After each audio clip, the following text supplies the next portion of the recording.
the heart of our critical mission is teaching and learning. And so I am delighted to welcome Assistant Superintendent Linden to share. We heard it from our commenters. We know our parents and certainly our staff and everyone is interested to learn more about how it might look to be hybrid. So in a hybrid instructional model. So we've done quite a lot of work, and I just want to give a shout out to all of the teachers who've been engaged in getting this model clarified.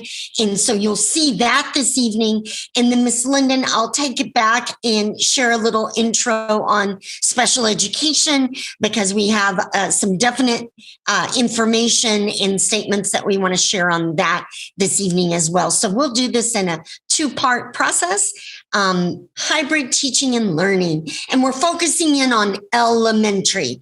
And trustees, at the next board meeting, then we'll share more about secondary, but this part really is focused on elementary this evening. Thank you so much, Dr. Swift. This is my great pleasure. I get to show off the work of the Teaching and Learning Council, and as Dr. Swift mentioned, a number of teachers as well. So before we get started, I do need to thank a few people. I need to thank Ann Reeder, Erica Hatt, and Tony Stam for the organization and the work. I want to thank Nate Hatt for these wonderful graphics. And you'll see in the video we share a little bit later, we'll be thanking a number of wonderful teachers, as Dr. Swift mentioned. So let's hop right in. Some of these are reminders, but they have been shaped into some graphic representations that can be helpful for families, because sometimes hybrid can be tough to keep it straight. So just reiterating for the community, Cohort 1 will be in person on Monday and Tuesday. Everyone remains in the same schedule we've been on Wednesdays. Those are asynchronous days with teacher office hours for assistance and help. And on Thursday and Friday, that Cohort 1 group will remain remote. And then we switch on the next slide. So you'll see here Cohort 2, and those students are remote on Monday and Tuesday, and they're in person on Thursday and Friday. So hopefully those graphics are helpful to our families. We know the surveys have been completed. Our principals are busy preparing communication to confirm with families which cohort they are in, so they can look forward to receiving that information over the coming days. The next slide is referring to our self-contained students, because they are in a little bit of a special situation, because those self-contained classrooms have small class counts already. They are not cohorted. So those students are coming in person on Monday and Tuesday, and on Thursday and Friday when we get to that regular schedule. But I want to draw attention to the top bar, because that schedule won't begin until April 12th. There are 2 weeks where we are 2 days only. They are March 25 and 26 in-person days for self-contained students, and on April 5 and 6. That's the following week after spring break. There are 2 days of in-person and then remote, but we go 4 days a week beginning April 12th. And our case managers and teachers will continue to share this information, as will our building principals. And we look forward to sharing more detail in an SISS-focused community meeting coming up that we'll share a little later. Here, you're going to see an aerial view of a sample elementary classroom. So many families and staff members, for that matter, are trying to visualize what their classrooms are going to look like when we return. So here, this may answer, Trustee Lazarus, your question about the number of students returning. We're prepared for 50% return. We know we're going to be at about 38% based on the surveys. So we'll have some empty desks in this particular version, but you are seeing about 12 seats, 6 feet apart and spaced. There may be empty desks in between these rows, but we're highlighting the distance here in the blue squares. Those are representative of student desks. You'll see the classroom rug or the carpet that our students are used to gathering at the elementary level, and those X's represent 6 feet apart spaced locations where students could sit. Obviously, fewer students may sit at the carpet at one time. The kidney table for small group reading is still going to be accessed. However, there will be fewer students and spaced apart. And you can see the teacher workspace in the top corner there, left top corner. There's a specific way that we'll be setting up our technology so that we can make sure our students who are at home, who are our Zoomies, can see what's going on and be a part of what's happening, as well as our students who are in person, we're referring to as roomies. who will be able to see the students on Zoom also. So they will still feel like one classroom community as much as humanly possible. And we'll go to the next slide and you'll see a sample secondary layout. As Dr. Swift mentioned, we're not going into great detail tonight about the secondary model. We have more information coming soon about that, but this is a similar view for secondary with our desks spaced apart. So we wanted to share that now with you, and we'll keep on rolling. So there are 3 modes of learning mainly that we're going to share with you. And before we get to our special education section, there's a short video that we'll show that showcases our teachers demonstrating each of these 3 elements of hybrid instruction. We'll be talking about whole group, we'll be talking about small group, and we'll show a little bit of individual instruction. And we want to just remind folks that even though we are in person and remote on this hybrid schedule, that this center bullet here is really important, that the resources, tools, and assignments will continue to be accessed in our Schoology learning management system. So we're going to access our materials, our PowerPoint presentations, our homework. Those pieces will remain in Schoology. And that is likely going to be an accessible LMS for us for many years to come. So that's another silver lining for us. We'll have everything at the fingertips of our students. So no more forgetting my math book and I can't do my homework. It's all going to be here for them. So we just want to reiterate that whether students are remote or whether they are in person, they are going to receive a high quality education from our staff. It has been our heart and our focus during remote. It remains our heart and our focus during hybrid. And so our teachers are going to be working very hard to keep our students engaged in both settings. This is just an indicator for our community that these preparation days are coming at each stage of student return. And I'm sure our community understands that shifting back into the classrooms after many months requires setup time, and it requires safety training, and it requires professional development to prepare for hybrid.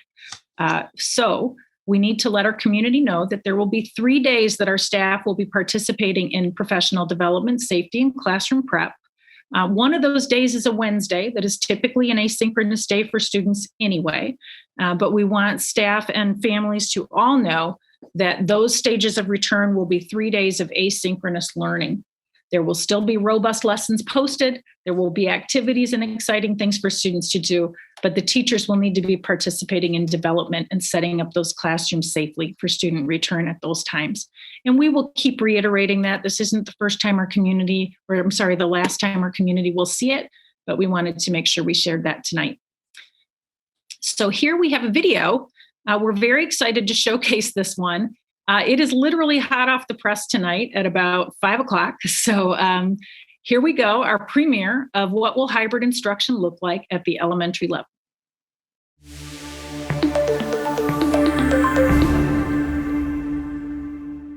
Hi, I'm Dawn Linden, Assistant Superintendent for Teaching and Learning, and I'm joined by my partner, Kevin Carr, Executive Director for Teaching and Learning. It is our pleasure to share a glimpse into hybrid classrooms, demonstrating what students may experience as we move together into hybrid instruction. Ensuring safety, connection, and access to learning for all of our AAPS students remains our priority in the coming weeks. You are about to see a short representation of what instruction may look like and sound like when your student returns to hybrid learning. Our AAPS teachers will demonstrate how classroom instruction will generally be delivered. You will see both in-person students, roomies, and remote students, Zoomies, in the demonstration. Whether your student participates in person or remotely, you can be assured that all AAPS students will receive high-quality, engaging instruction.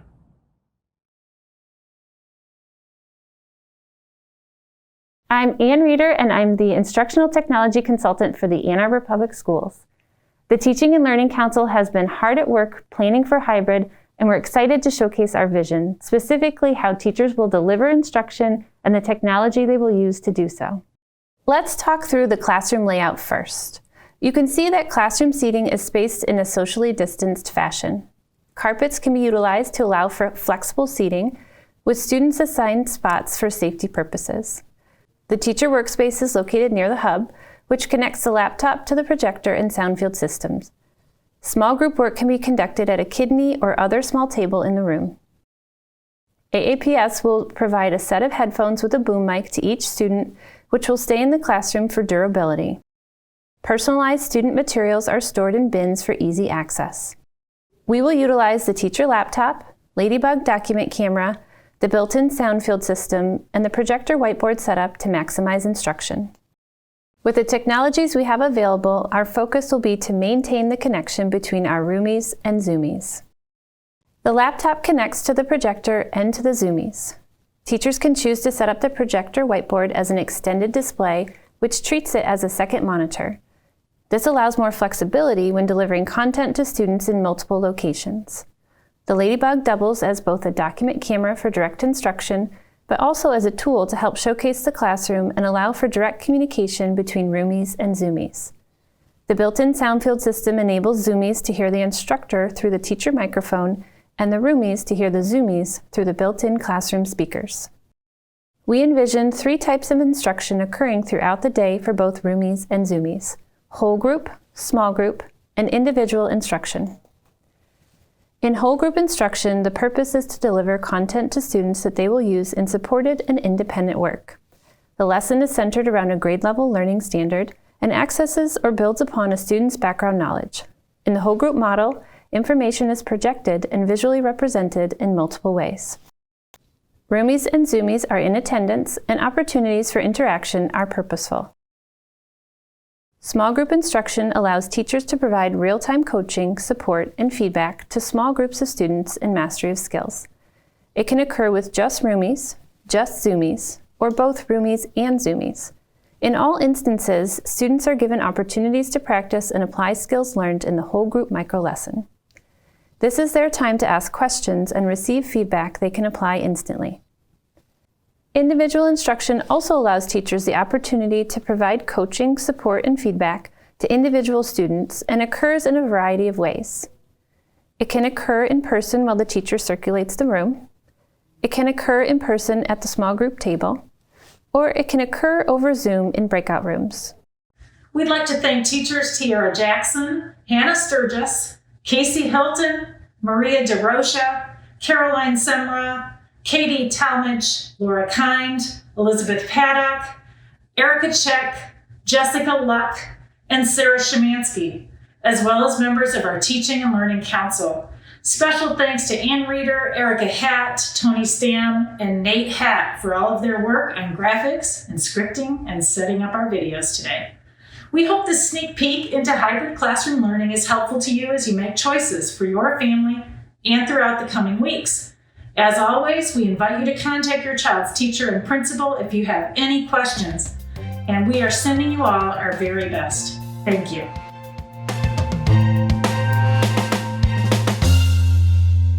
And we hope that is helpful to our community. Our teachers saw a teacher version of that video, much more lengthy, showing how to hook up and what they can do in the classroom to set up today during staff meeting. And it won't be the last time that our teachers are working together in teams on hybrid learning.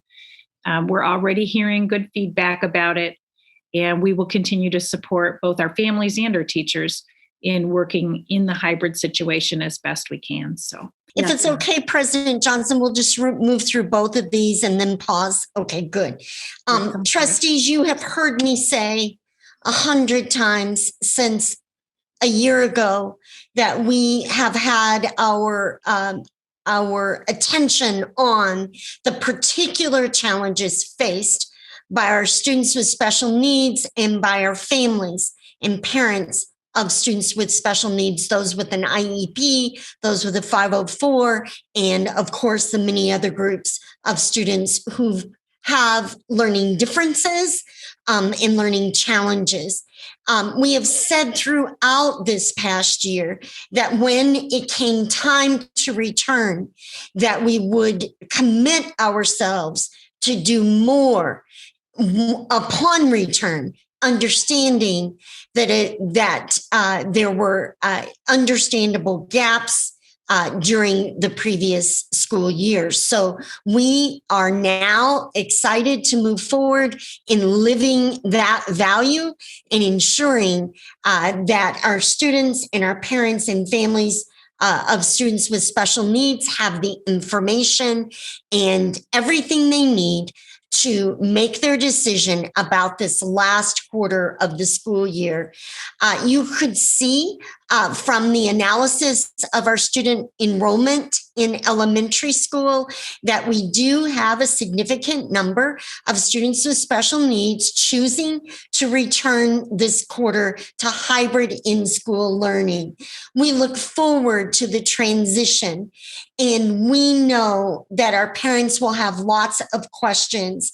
I just want to share by way of introduction that we are committed to this process, that we are committed to evaluations of students, to ensuring that services continue through the transition, and also to ensuring that we are in the process of restoring and recovering and bringing our students to greater levels of support and meeting their needs, whether they choose to remain fully virtual during this quarter or whether they choose to remain. So we've worked quite a bit to develop a basic plan.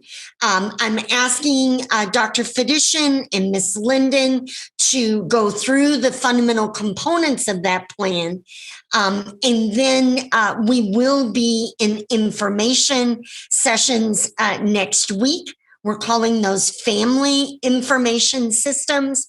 Family information sessions, so that our families can get the information that they need. We have said to our parents of special needs children, if you need longer to process this information right along with your case manager and with your teacher, don't worry about the enrollment deadline. Certainly, we want to prepare for the return, but we do understand that there's a lot more to think about for our students and our families with IEPs. So I will ask Ms. Linden and Dr. Fedician, you all will go through the information and we'll come back and wrap it up and take the trustees' questions. Thank you. Thank you, Dr. Swift. I will hand this to Dr. Fedician in just a moment, but we began this school year and very intentionally declaring that we wanted all of our families who have students with IEPs to know that their students are general education students first and foremost. And our goal is to include as much as possible and to provide as much support as possible in the environment. So everything we just saw about hybrid learning and general education applies. These next pieces that Dr. Fedician will walk through are added layers of support that we know are in place for our students who have individualized education plans. And so I'll hand this right over to Dr. Fedician. Thank you so much, Ms. Linden and Dr. Swift. Good evening, trustees and families and community members. The first aspect that we're going to be looking at this evening is the safety component of special education. It's been our commitment since the very beginning of our COVID journey that safety and health of our students and families and staff would be the number one priority. And we are going to utilize that Super 6 mitigation standards that we have shared with you as the barometer from which we are going to be monitoring everything. And included in that is our social distancing. Now, we know the CDC tells us we need to work on 6 feet of social distancing, but with our students with IEPs, we know in some cases that may not be able to come to fruition. But we will do that to the fullest extent possible. We will also have full access to PPE for our staff. This includes things like face shields, gowns, and gloves that is necessary to help maintain safety and also mitigate some of the concerns where social distancing at 6 feet may not be possible. One of the things we know that's very important is masking. Our staff, our teachers will be supporting students with care and patience as they learn how to wear a mask, maintain a mask, and develop that stamina to wear a mask. Special education, IEPs, and evaluations, we know are a priority for parents, and it's a priority for the school district. And our priority has always been to implement those IEPs very fully. But we also know with the virtual environment and the hybrid stage, there may be some instances where we would not be able to do that. And so therefore, we have created and will continue to monitor our good faith effort contingency learning plans. But again, I really do want to reiterate that we will be reviewing all students' IEPs to ensure that they're implemented to the maximum extent. Special education evaluations have been on hold for a while to keep our staff and students safe, but we will begin the special education evaluation process. We will prioritize our evaluations for those that may have been the most delayed, but work heartily and steadfastly to keep up with and accomplish all of those evaluations. As a matter of fact, our school psychologists have already begun the scheduling process and will be notifying parents in very short time. Special education supports and services, of course, are always a priority for both us and for parents. Full services will be delivered according to IEPs and GFE CLPs. We also call those our Jiffy Clips, while we are in the hybrid stage of learning. In the process of transition from the virtual environment to hybrid or in-person environment, we know that there may be a very short period of time for students to transition into the face-to-face environment. So please note that there may be the possibility that for a very short and very limited period of time until we transition full-time, that student-related services may be provided virtually. Paraprofessionals will, of course, be aligned with students and their classroom teachers to be able to provide support for those students, not only in the in-person setting, but also for those students that remain in the virtual setting. They will continue to have access and support from their paraprofessionals. And not lastly, and certainly not leastly, as Dr. Swift mentioned, we will be having special education community family information sessions. Those dates and times will be coming very, very shortly. And please look for this on your calendar. Please look for this in the updates, and we'll be sharing much more detailed information at that time.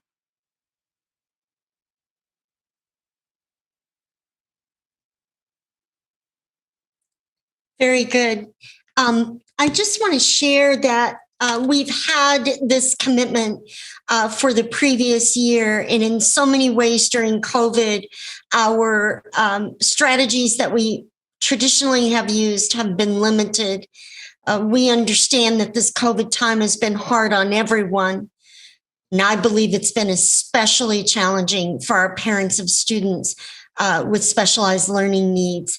We are so looking forward to having our students whose families are comfortable return to in-person learning inside our schools.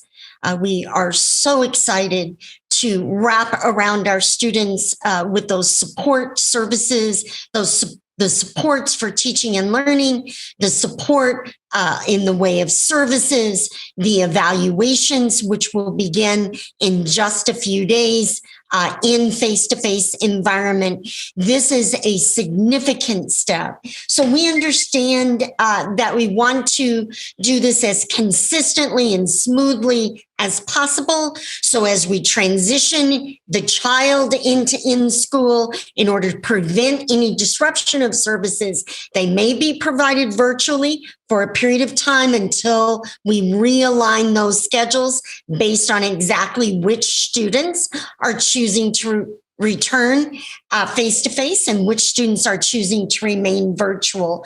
So we know that understandably there will be many, many questions. I do want to give much thanks to our APAC exec board who have weighed in and supported this plan, and also to Ms. Heather Eckner, who has worked with us. And we appreciate the leadership of APAC and all of our parents who continue to partner with us to help us to do this work as well as we possibly can. And an amazing shout out to our special education team who have persevered alongside our students and parents through this past year. I know that it is a great day to look toward an in-school learning environment. And here's our commitment. It is to continue our partnership and to continue our frequent communication. We will schedule, and we have some dates and times that will be shared here very shortly, trustees, for the information sessions. We will also do question and answer, and every way we can. Dr. Fedician and Ms. Linden and I will be available alongside our ADs and our entire special education team so that the conversations, the communication, the commitment, and the support will build this bridge back into in-school. We understand that some families will cross that bridge here in March and April this spring. Other families will prefer to wait until summer to cross that bridge back to in-person school, and other families will wait until fall or perhaps even later. We want to serve our parents and our students fully along that spectrum of meeting their needs for teaching and learning. And I just really see that coming out of this COVID time, our students with specialized learning needs and all of our students, that it will be a time of renaissance and revival, reconnection and restoration. We look forward to that. We know that it is not a short-term process. So trustees, as we've said throughout this year, we're looking at the short term this spring, the medium range in 2021, and then we look beyond that time, because we know it will take time to ensure that our students are learning and growing and thriving in the way that we all envision.